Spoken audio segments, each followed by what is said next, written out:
This is the story of an idea which began in Cologne in the year 1861. An idea that has given man, in one short century, the power to move swiftly and safely across the face of the earth, in the skies above and the seas beneath. It is the story of the oil engine.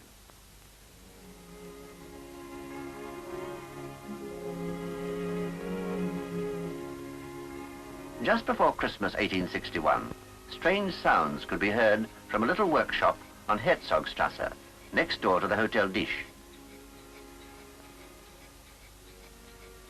They came from a new type of engine which was being built to the order of a young commercial traveler. Invented by a Paris engineer, Jean Lenoir, the engine operated on illuminating gas from the main supply. The Lenoir machine works like an ordinary steam engine, with the difference that instead of steam, the piston is moved by a mixture of air and gas, exploded by being ignited by means of an electric battery. News of this interesting invention had reached the ears of our 30-year-old commercial traveler, whose job was to sell tea, coffee, sugar, and other commodities to grocers in the villages around Cologne. His name was Nikolaus August Otto. Like most young men, he dreamed of greater things beyond the daily routine of his job. And the Lenoir engine was the spark which his active mind required. Could he improve on it? Might he be able to design something better? Not being an engineer, Otto was forced to commission the little workshop on Ackroyd-Stuart to build a Lenoir engine. Then he went to work on the finished model, experimenting with it in his spare time. Basically a steam engine, in which steam was replaced by burning gas, the Lenoir engine was inefficient and heavy on fuel. But it was a means of producing power for the small factory. This engine does away with manpower for turning wheels, so often used in Paris industry. It will work as well as a steam engine for small power requirements, and it will be simpler to operate. In the world of 1861, the world of Nikolaus Otto, this problem of cheap power was rapidly becoming more and more important. Otto's world, in the middle of the 19th century, steam was king. Steam drove the hissing, shining locomotives of this world. It powered the great iron ships. Otto's world, a changing world. In London, the Prince Consort had died, and the nation mourned. In Liverpool, keen manufacturers were selling cutlasses at 4 shillings and 9 each to the Confederate States in America's Civil War. In Pennsylvania, a man called Drake was dragging a viscous fluid from the earth. Oil. Through England stretched the railway lines.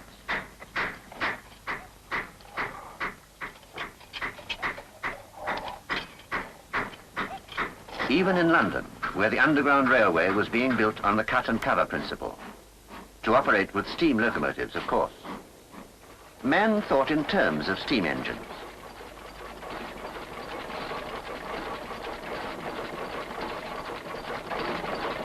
Great brass-bound steam engines. So it had been for nearly 200 years, since the time of Christian Huygens, the famous Dutch physicist.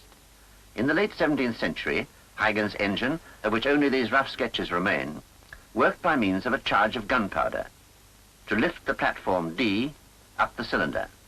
But it was not found possible to deliver a sequence of charges to make it operate continuously. After Huygens, another century passed, and a significant date emerged in history, 1791, the year of the French Revolution.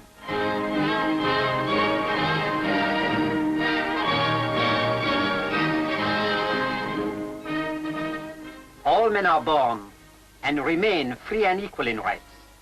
Social distinction cannot be founded but on common utility. In London that year, one of the earliest attempts to design an internal combustion engine was made by an Englishman, John Barber. It consists of a metallic vessel called a retort, so contrived that, when heated by circumambient fire, coal, oil, wood, or other combustible substance may be put therein, and the smoke or vapor may be brought out by a small pipe and converged in a regular stream into another metallic vessel called an exploder by means of an air pump and a compressor. This engine is wrought by the steam issuing from the mouth of the exploder and may be applied to grinding, rolling, and every other mechanical operation. Following close on Barber in 1794 came Robert Street. To all to whom these presents shall come, I, Robert Street, of Providence Row, in the parish of Christchurch, in the county of Surrey, varnish maker, send greeting. His invention was probably the first example of an engine to run on liquid fuel. As soon as the bottom is heated sufficiently, pour a small quantity of spirits of tar or turpentine into the funnel. 44 years on, from 1794 to 1838, and William Barnett of Brayton patented his version of the internal combustion engine. My said invention consists of producing and employing as a prime mover of machinery the explosive or expansive force of certain inflammable gases, as hydrogen or carburetted hydrogen gas. But it required the genius of Nikolaus Otto, with the first design of the Lenoir atmospheric gas engine, to take the internal combustion engine to its next stage. Even as early as 1861, Otto was convinced that a four-stroke engine was a practical proposition. I felt so sure of myself that I threw caution to the winds, and instead of building a single-cylinder machine, I immediately started with the design of a larger four-cylinder engine. I had this machine built in Herr Sohn's workshop in Cologne. Otto told his fiancée, Anna Gossi, about his labors with the engine. Before leaving town, I spent several hours with Sohn's. We still achieved pretty favorable results, and I think everything will soon be in order. In the spring of that year, Otto gave more and more time to his engine, and Anna Gossi wrote in her diary, 15th May, 1862. My dear August resigned from the business of Karl Mertens. 13th September, 1862. My dear August left for London to go to the industrial exhibition. The four-stroke engine was put into operation in 1862 and was completely ruined the same year by the strong vibration setup. My experience with the four-stroke machine was so depressing, I doubted at the time whether it would be possible to build a direct-acting gas engine. Then I made plans for the building of atmospheric gas engines. Otto was about to change the world, and the world was changing around him.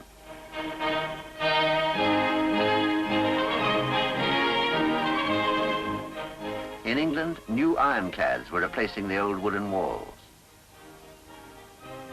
The annual register for 1862 reported, The experimental construction of the Warrior and Black Prince have been deemed so successful by the Admiralty that they have ordered the building of 3 vessels of greater bulk. whilst in Cologne, We started the new year, 1863, well and pretty merry. And we drank a toast, hoping that this new year will at last fulfill our burning desires. those first 3 months of 1863 saw the transition of Otto's engine from the drawing board to an actual model. And in March 1863, Otto's atmospheric engine made its first puffing, rattling turns of the flywheel.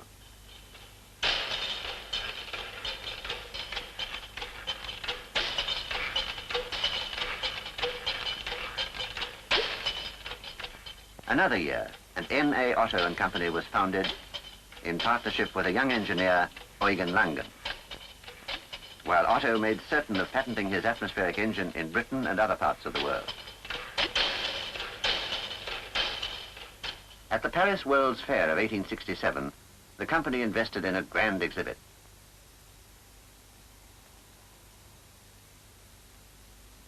Langen suggested the advertising it should bear.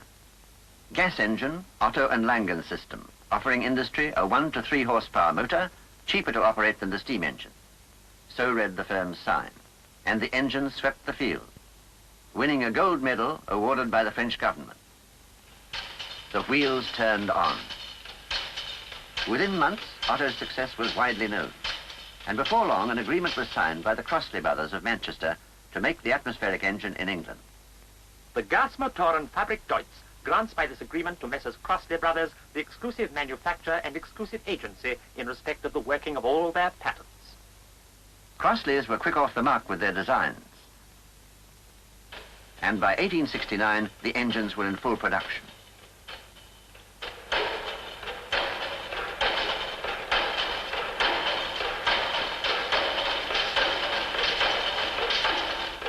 They were installed in factories throughout the country. Europe's industrial revolution was entering a new phase. Hard manual labor, often the back-breaking work of little children, was being replaced by machinery.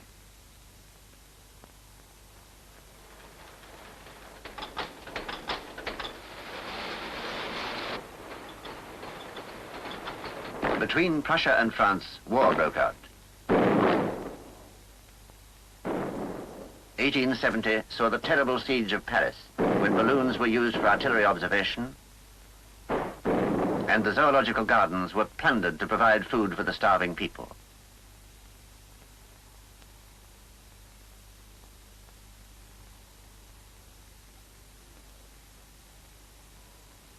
But in the New World across the Atlantic, oil from the wells of Pennsylvania was already creating new industries and new thoughts in the mind of man. George Brayton, an engineer from Rhode Island, invented an internal combustion engine to run on naphtha. Known as Brayton's Ready Motor, it was produced commercially in the 70s when it operated on kerosene. The Brayton motor was rated at 2 horsepower, but its thermal efficiency was much too low for practical purposes.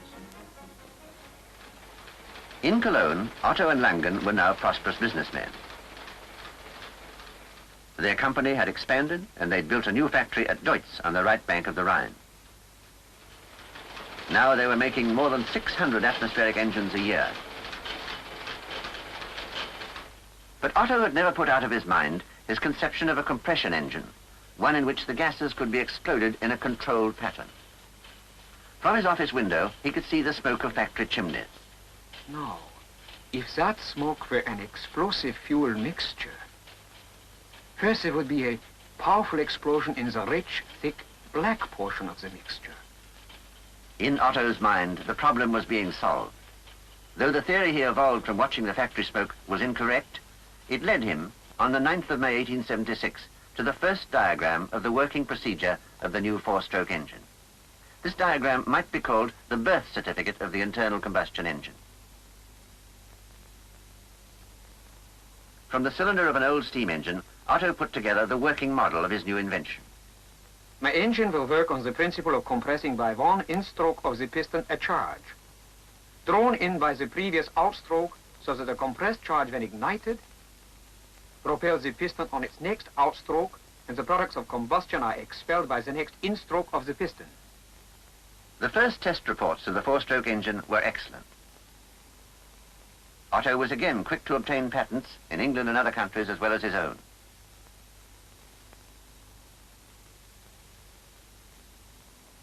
And the company, Gasmotorenfabrik Deutsch, launched the 4-stroke engine, Otto's new motor, in a blaze of publicity. The great step had been taken. The true internal combustion engine had been born.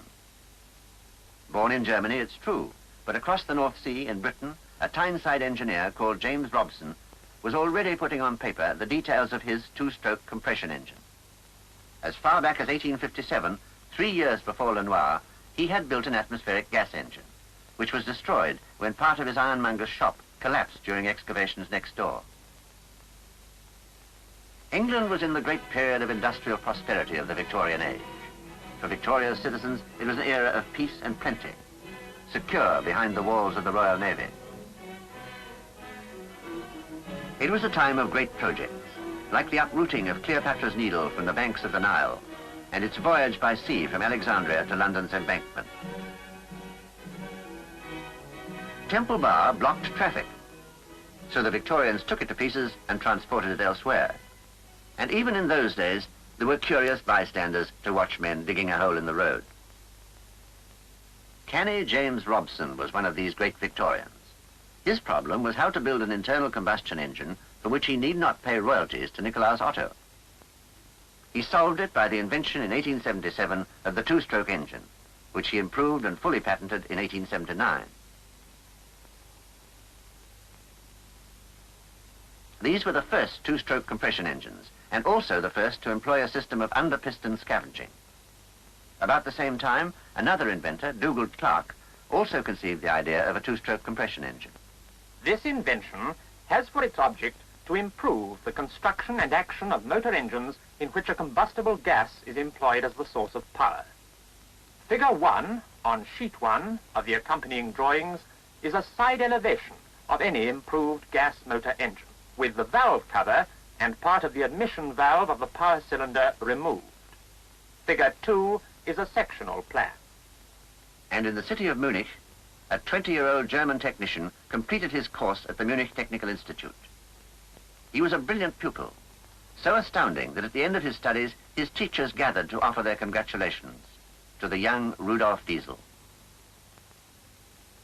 At Munich, Diesel studied under Dr. Karl Linde, the pioneer of artificial refrigeration. In one of Dr. Linde's lectures, Diesel learned that the best type of steam engine then in use wasted 90% of the energy in the coal. And he wrote in his notebook, "Mechanical theory teaches us that only a part of the heat in the fuel can now be utilized. The possibility suggests itself of putting the energy directly to work.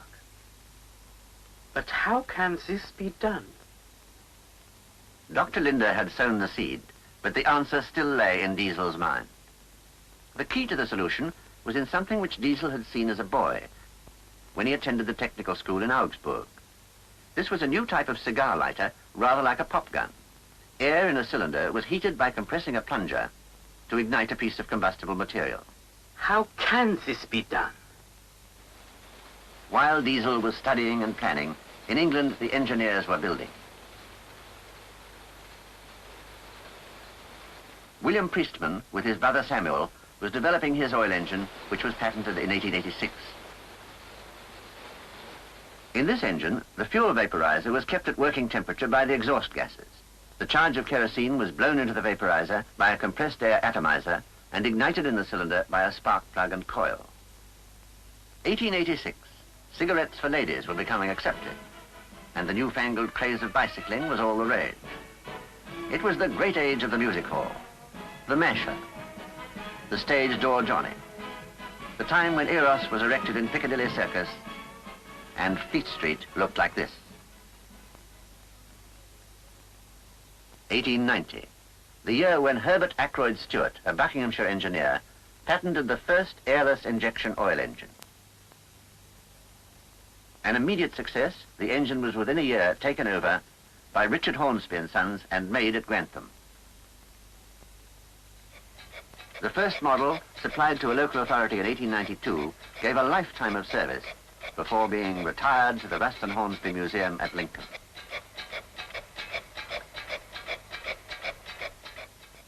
Ackroyd-Stuart was one of the great pioneers in the development of the oil engine. A practical engineer, he built an engine in which fuel was pumped into a charge of air at about 40 pounds per square inch. To start the engine, it was necessary to preheat the fuel in the vaporizer. Once this had been done, it ran steadily.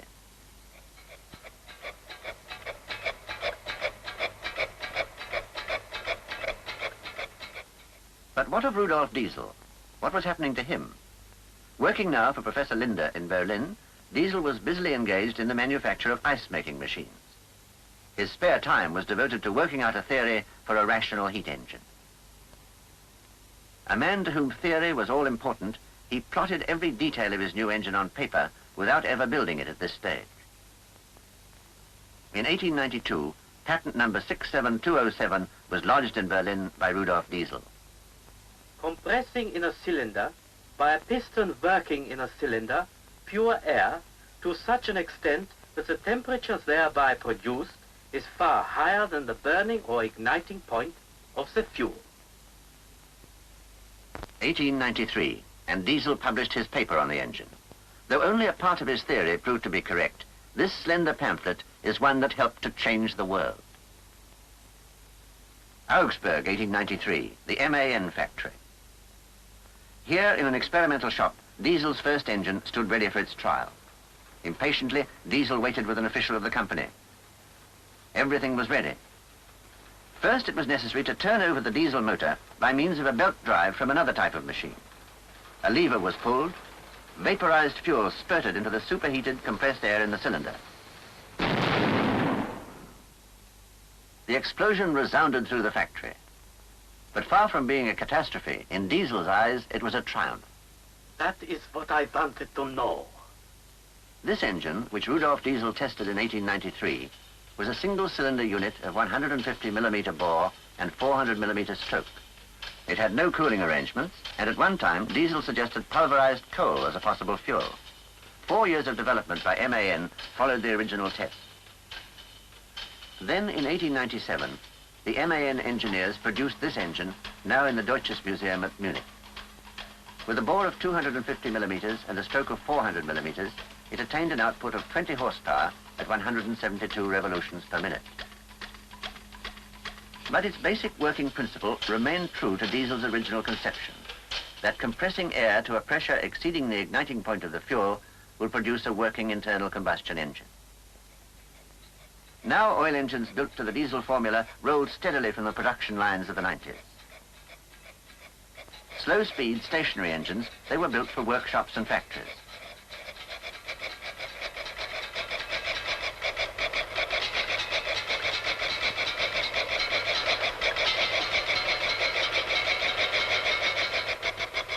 It became fashionable to be photographed with your engine. The French did it. And so did the Scots, when number 3 in the world production of diesel engines was built in Glasgow by Merleys, a company which ever after was to be associated with the production of oil engines. As the 19th century turned and became the 20th, men continued their search for oil, though their drilling methods were often primitive. The search went on in Los Angeles, at Signal Hill, California, where tanks very similar to those of today held the pulsing streams of oil, and at Spindletop, the start of the great Texas oil boom. The 20th century came. Queen Victoria died. And in Britain, development continued fast on all forms of oil engines. 1900 saw a rail locomotive powered by a 20-horsepower Hornsby Ackroyd engine. In 1905, the Swiss firm of Sulzer built the first direct reversible marine diesel, which developed 90 brake horsepower. A year passed, and Alfred Buchy, another Swiss engineer, designed the exhaust-driven turbine for pressure charging. His system used the energy in the exhaust gas to drive a turbine coupled to an air compressor, which delivered an air charge to the cylinder under pressure. 1908, and the Russians built 2 oil-engine ships for service on the Caspian Sea. They were oil tankers, transporting the fuel they themselves used. Holland 1910, and the first ocean-going motor ship, the Vulcanus, was ordered by the Anglo-Saxon Petroleum Company. In this year, too, a Scots engineer, James McKechnie, patented a form of airless fuel injection for high-compression ignition engines. The Ackroyd-Stuart engine, which worked at low pressures, also employed a system of airless fuel injection. But pressures in Diesel's engine were 10 times higher. The fuel was atomized and blasted by high-pressure air into the cylinder. McKechnie's discovery of airless fuel injection for high-compression engines was outstanding because it dispensed with the air compressor and air storage tank, which were essential components of engines using air blast injection. His invention was the beginning of fuel injection for high-compression oil engines. Today, of course, we also have the jerk pump, as well as the common rail system, which developed from McKechnie's discovery. 1910 was an historic year in every way for oil. On the streets of London, the horse-drawn vehicle was giving way to the motor car, the petrol bus, and the taxi. Within another year, the young First Sea Lord, Winston Churchill, told the nation, to change the foundation of the Navy from British coal to foreign oil was a formidable decision in itself. And in the same speech, Churchill disclosed that the Navy was building 74 submarines to run on oil. And Germany, too, was building. This first U-boat engine was designed for U-19 and her sister ships, the underwater terrors of the sea. Europe went to war on coal, and steam, and horses, and men. But as the pace of battle increased, so did the need for a fuel which was geared to the speed of 20th century warfare. With the armistice, another era opened in the story of the oil engine, the age of development. For every application of power, man turned to oil. On the road, on rail, at sea, the Glenap, the first ocean-going passenger ship to be powered by oil. And in the air, this Bristol Phoenix fighter had a compression ignition oil engine, an early attempt to use the oil engine for aviation. The R-101, launched in 1929, was another important experiment in aerial transport. Powered by 5 Beardmore 8-cylinder oil engines, she was hailed as the flying machine of the future. Though weather conditions caused her to crash on her maiden voyage, the R-101 stands out as an historic landmark in the oil engine's development. Sir Harry Ricardo, a world-famous pioneer of oil research, was hard at work in these years between the wars. With his famous E-35 experimental engine, he was studying the effects of detonation in the internal combustion motor from 1920 onwards. At his Shoreham works, Sir Harry also carried out many experiments in the field of lubrication. Metallurgical advances produced heat-resisting, high-duty alloys, which permitted higher engine speeds and greater operating temperatures. In turn, these called for new developments in lubricating oils. This bearing test machine was among many ingenious devices which Sir Harry Ricardo created to solve problems of lubrication. By the 30s, the oil engine was becoming an accepted part of everyday life. The rail car and the shunting engine burned oil. Farmers tilled their land with compression ignition tractors. And even that familiar figure, the bus, was switching to oil. This one, described by the Nottingham Journal for March the 12th, 1930, as the first motor omnibus to run on crude oil, was powered by a Gardner 4L2 engine developing 50 brake horsepower at 1,300 revolutions per minute. Stationary oil engines also grew with the times. This Crossley engine is a good example of a two-stroke diesel of the 30s. And Augsburg, the home of the diesel, built this two-stroke 11-cylinder engine of 1,400 brake horsepower in 1935. Yet here in Britain, interest lay in events like the breaking of the land speed record. Slowly, the years of peace were slipping away. This country is at war with Germany. World War II gave a tremendous impetus to the development of the oil engine. It was the war of the machines. Machines to do work like digging a trench 6 feet wide and a mile long in 1 hour. Machines to transport men and materials. To power the new devices of the 1940s. And to save lives. Many a hospital was grateful to its standby generator sets. Then, with peace, came the time of Reconstruction. Oil engines had grown in size and speed. The oil industry matched the pace of this growth. At Thornton, the great Shell Research Center, the demand for improved fuels and lubricants was met by a never-ending flow of products from test rooms and laboratories.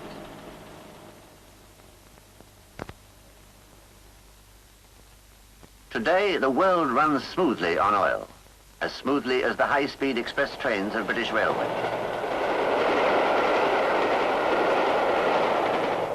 85% of the passenger and goods vehicles on the roads of the world are now powered by oil engines. In the past 50 years, brake mean effective pressures have climbed from 80 to more than 200 pounds per square inch. Thermal efficiency figures have soared from the original 28% of diesel's engine to 40% at the present day. The oil engine ranges from the portable 1.5 horsepower single cylinder used in many modern building operations to multi-cylinder monsters of thousands of horsepower. We have taken the dreams of those great inventors of the 19th century and molded them to our own uses. Molded them into the reality of a world of oil power.